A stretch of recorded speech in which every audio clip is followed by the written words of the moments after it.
ಆತ 12 ವರ್ಷದವನಿದ್ದಾಗ ಮನೆ ಬಿಟ್ಟು ಹೋಗಿದ್ದ. ಎಲ್ಲೋ ಇದ್ದು ಹುಟ್ಟೂರನ್ನೇ ಮರೆತು ಬಿಟ್ಟಿದ್ದ. 26 ವರ್ಷಗಳ ಬಳಿಕ ತಾಯಿ ಮಡಿಲು ಸೇರಿದ್ದಾನೆ. ಅಮ್ಮ ಮಗನ ಪುನರ್ಮಿಲನದ ದೃಶ್ಯ ಕಣ್ಣೀರು ತರಿಸುವಂತಿದೆ.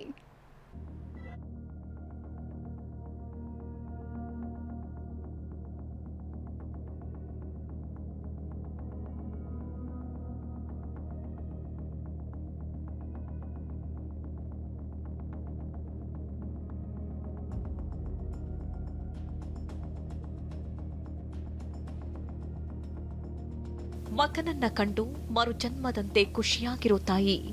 2.5 ದಶಕದ ಬಳಿಕ ತಾಯಿ ಕಂಡು ಖುಷಿಯಾಗಿರೋ ಮಗ. ತಾಯಿ ಮಗನ ಪುನರ್ಮಿಲನ ಕಂಡು ಎಲ್ಲರ ಕಣ್ಣಾಲೆಗಳು ದೇವಗೊಂಡಿದ್ವು. 26 ವರ್ಷಗಳ ಹಿಂದೆ ಮನೆ ಬಿಟ್ಟು ಹೋಗಿದ್ದ ಮಗ ವಾಪಸ್. 12 ವರ್ಷದವನಿದ್ದಾಗ ನಾಪತ್ತೆ, ಪವಾಡದ ರೀತಿ ಬಂದ ಮಗ. ಈತ ಸತೀಶ್. ದಕ್ಷಿಣ ಕನ್ನಡದ ಧರ್ಮಸ್ಥಳದ ಅಶೋಕನಗರದ ಕುಯ್ಯಿ ಮತ್ತು ಅಕ್ಕು ದಂಪತಿಯ ಪ್ರಥಮ ಪುತ್ರ. ಅದು 2000ನೇ ಇಸ್ವಿ ಡಿಸೆಂಬರ್. ಶ್ರೀ ಕ್ಷೇತ್ರ ಧರ್ಮಸ್ಥಳದಲ್ಲಿ ಲಕ್ಷ ದೀಪೋತ್ಸವ ಸಮಯ. ಅಲ್ಲಿಗೆ ಬಂದಿದ್ದ ಸರ್ಕಸ್ ಕಂಪನಿಯಲ್ಲಿ 12 ವರ್ಷದ ಸತೀಶ್ ಕೆಲಸ ಕೊಡಿ ಅಂತ ಕಂಪನಿಯವರ ಜೊತೆ ತೆರಳಿದ್ದ. ಹುಟ್ಟೂರೇ ಮರೆತು ಬಿಟ್ಟ. ಮುಂದೆ ಸತೀಶ್ ಸಲೀಂ ಅಬ್ದುಲ್ ಅನ್ಸಾರಿಯಾಗಿ ಬದಲಾಗಿದ್ದಾನೆ. ನಾಗ್ಪುರದಲ್ಲಿ ಮನೆ ಮಾಡಿಕೊಂಡು ಪತ್ನಿ ಮಕ್ಕಳ ಜೊತೆ ವಾಸವಾಗಿದ್ದ. ಮೊನ್ನೆ ಜೂನ್ 9ನೇ ತಾರೀಕು ಧರ್ಮಸ್ಥಳಕ್ಕೆ ಗೆಳೆಯರ ಜೊತೆ ಬಂದಾಗ ಎಲ್ಲವೂ ನೆನಪಿಗೆ ಬಂದಿದೆ. तो उधर से फिर उधर के उधर ही चले गए थे. वहाँ से सीधा वहीं पे 2012 में मेरा शादी हुआ. वहीं पे उधर शादी कर लिए. अभी 2 बच्चे भी है. ಧರ್ಮಸ್ಥಳಕ್ಕೆ ಹೊರಗೆ ಸುತ್ತಾಡ್ತಿದ್ದಾಗ ಸತೀಶ್ ಬಾಲ್ಯ ನೆನಪಾಗಿದೆ. ತಾನು ಕಲಿತ ಎಸ್ಡಿಎಂ ಶಾಲೆ, ಆಟದ ಮೈದಾನ, ಬೆಳೆದ ಊರು ನೆನಪಾಗಿದ್ದು ಅಂಗಡಿಯೊಂದರ ಬಳಿ ಬಂದಿದ್ದಾನೆ. ಅಲ್ಲಿ ತಾಯಿ ಸಹೋದರರ ಹೆಸರು ಹೇಳಿದ್ದಾಗ ಮನೆಯವರ ಬಳಿ ಸೇರಿಸಿದ್ದಾರೆ.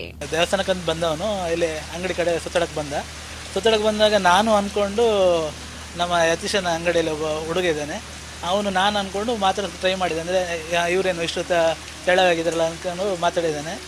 ಹತ್ರ ಹೋದಾಗ ಗೊತ್ತಾಗಿದೆ ನಾನಲ್ಲ ಅಂತೇಳಿ. ಆಮೇಲೆ ಅವನನ್ನು ವಿಚಾರಿಸಿದಾಗ ಅವನು ಹೇಳಿದ್ದಾನಂತೆ ನಮ್ಮೆಲ್ಲ ಹೆಸರು ಹರೀಶ, ನಾಗೇಶ್ ಅಂತೇಳಿ ಅಮ್ಮನ ಹೆಸರೆಲ್ಲ ಹೇಳಿದ್ದಾನೆ. ಆ ಥರ ಗೊತ್ತಾಗಿ ಯತೀಶ್ ಅವರು ನಮಗೆಲ್ಲರಿಗೂ ಫೋನ್ ಮಾಡಿ ಈ ಥರ ನಿಮ್ಮ ಅಣ್ಣ ಸಿಕ್ಕಿದ್ದಾನೆ, ಬನ್ನಿ ಮಾತಾಡ್ಸೋಣ ಅಂತ ಹೇಳಿ ಕರೆದ್ರು. ಸದ್ಯ ಮತ್ತೆ ಮಹಾರಾಷ್ಟ್ರಕ್ಕೆ ಸತೀಶ್ ವಾಪಸ್ಸಾಗಿದ್ದಾನೆ. ಅಲ್ಲೇ ಸೆಟಲ್ ಆಗಿ ಬಂದು ಹೋಗುವ ಮಾತನಾಡಿ ಹೋಗಿದ್ದಾನೆ. ಆತ ಎಲ್ಲೇ ಇದ್ರೂ ಚೆನ್ನಾಗಿರ್ಲಿ ಅನ್ನೋದು ಮನೆಯವರ ಆಸೆ. ಪೃಥ್ವಿರಾಜ್ ಬೊಮ್ಮನಕೆರೆ, TV9 ಮಂಗಳೂರು. ಮಳೆಯಬ್ಬರಕ್ಕೆ ಮಡಿಕೇರಿಯ ಚಾಮುಂಡೇಶ್ವರಿ ನಗರದಲ್ಲಿ ಮನೆ ಮೇಲೆಯೇ ತಡೆಗೋಡೆ ಕುಸಿದಿದೆ. ರಾಮಚಂದ್ರ ಅನ್ನೋರ ಮನೆಗೆ ಭಾಗಶಃ ಹಾನಿಯಾಗಿದೆ. ಉತ್ತರ ಕನ್ನಡ ಜಿಲ್ಲೆಯಲ್ಲಿ ಮಳೆಗೆ ಚಿತ್ರಗಿ ಹಳಕಾರ್ ಕ್ರಾಸ್ ಬಳಿ ಬೃಹದಾಕಾರದ ಆಲದ ಮರ ಬಿದ್ದು ರಸ್ತೆ ಬಂದ್ ಆಗಿದೆ. ಇನ್ನು ಮುಂಗಾರು ಶುರುವಾಗ್ತಿದ್ದಂತೆ ಕಡಲ ತೀರದಲ್ಲಿ ಹೈ ಅಲರ್ಟ್ ಘೋಷಿಸಲಾಗಿದೆ.